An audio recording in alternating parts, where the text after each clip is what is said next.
bloodthirsty savages fighting to the death in front of a roaring crowd. Women who were never allowed near the arena. And a Colosseum flooded with water for full-scale naval warfare.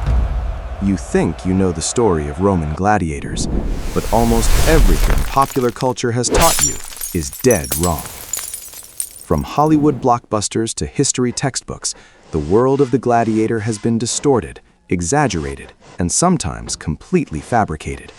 Today, we're stepping into the arena, not to fight, but to separate fact from fiction. In this video, we're tackling 5 of the most persistent myths about gladiators and the Roman Colosseum. Some of these will surprise you. Some of them might genuinely shock you. And by the end, you'll never look at ancient Rome the same way again. So grab your wooden sword. And yes, there's a reason I said wooden, and we'll get to that. And let's dive in. Myth 1. Were gladiators mere uncivilized brutes? Far from being simple-minded thugs, many gladiators achieved celebrity status comparable to modern professional athletes. The most successful fighters became sex symbols and cultural icons, particularly among the lower classes. Their portraits adorned public walls.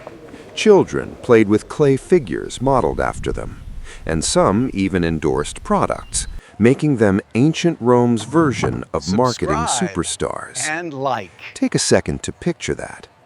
The fascination with gladiators extended even further. Women wore jewelry dipped in gladiator blood, believed to hold special properties.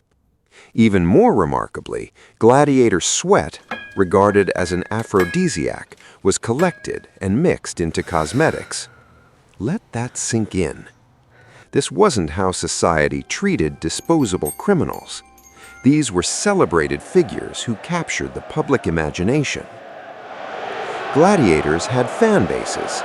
People followed their careers, debated their techniques, and mourned their defeats.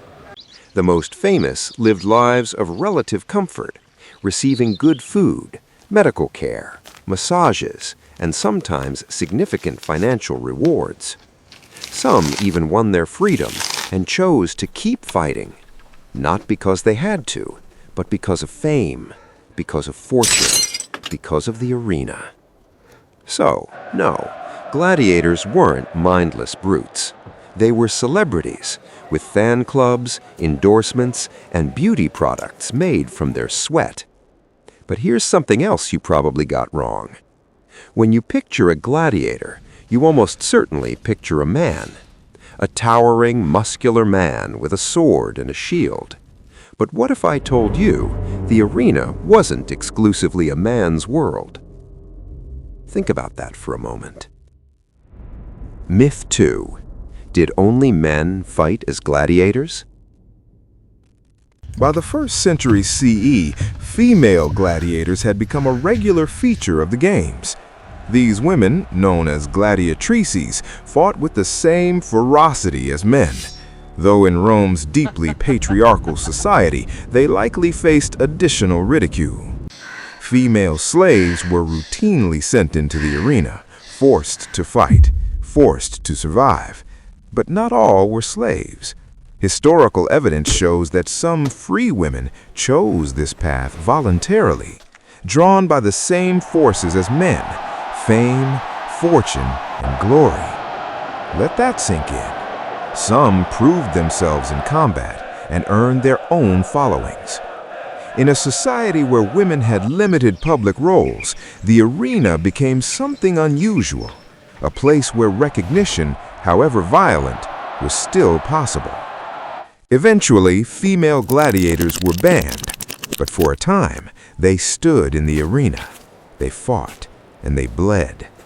Female gladiators, real, documented, and fierce. Not exactly what Hollywood showed us. Now, speaking of exaggeration, let's talk about the Colosseum. You've probably seen it flooded with water, warships crashing together, crowds roaring from every direction.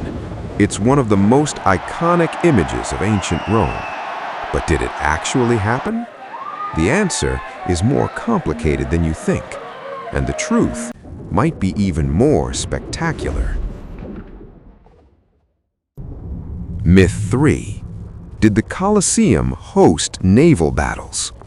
Yes, the Romans staged naval battles. They were called Naumachia. They were real, they were massive, and they were deadly. But they did not happen in the Colosseum. The logistics don't support it. At most, the Colosseum could hold a few feet of water. Enough for small boats, not warships, not battles. Some historians suggest small demonstrations may have occurred early on, but once the underground system was built, with tunnels, chambers, and lifts, flooding the arena became impossible. Take a second to picture that structure. It simply couldn't work. The real naval battles happened elsewhere, in massive artificial lakes, with real ships, hundreds of participants, and if anything, they were even more extravagant. So no, the Colosseum wasn't filled with warships, but Rome still delivered the spectacle, just on a different scale. Now let's shift back to the fighters themselves. Think about how they trained. Real combat, real stakes. So naturally, they used real weapons, right? Not quite. Myth 4. Did gladiators train with real weapons? They didn't. Gladiators trained with wooden weapons, always, never with real steel. This wasn't accidental, it was deliberate. First, these events were heavily promoted. Losing a star fighter before a match would be a financial disaster. But there was another reason, a darker one. Organizers feared something very specific, that gladiators, given real weapons, might turn them on themselves.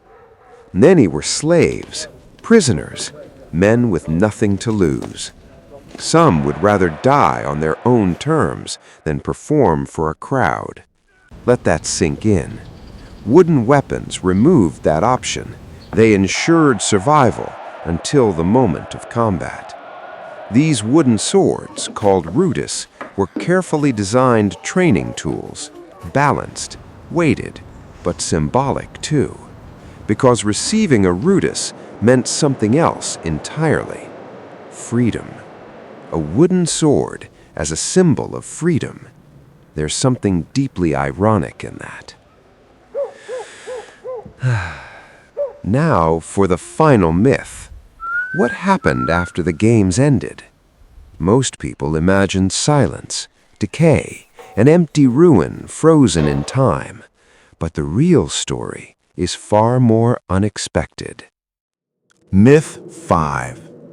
Was the Colosseum abandoned? Not even close. The games ended in the 6th century, but the Colosseum's story didn't. Rome was changing. The empire weakened. Invasions followed. Poverty spread. And the Colosseum adapted. It became housing, a refuge for the poor. Later, a fortress. A powerful family turned it into a stronghold. There were even plans to turn it into a factory. They never happened. But perhaps the strangest transformation came later.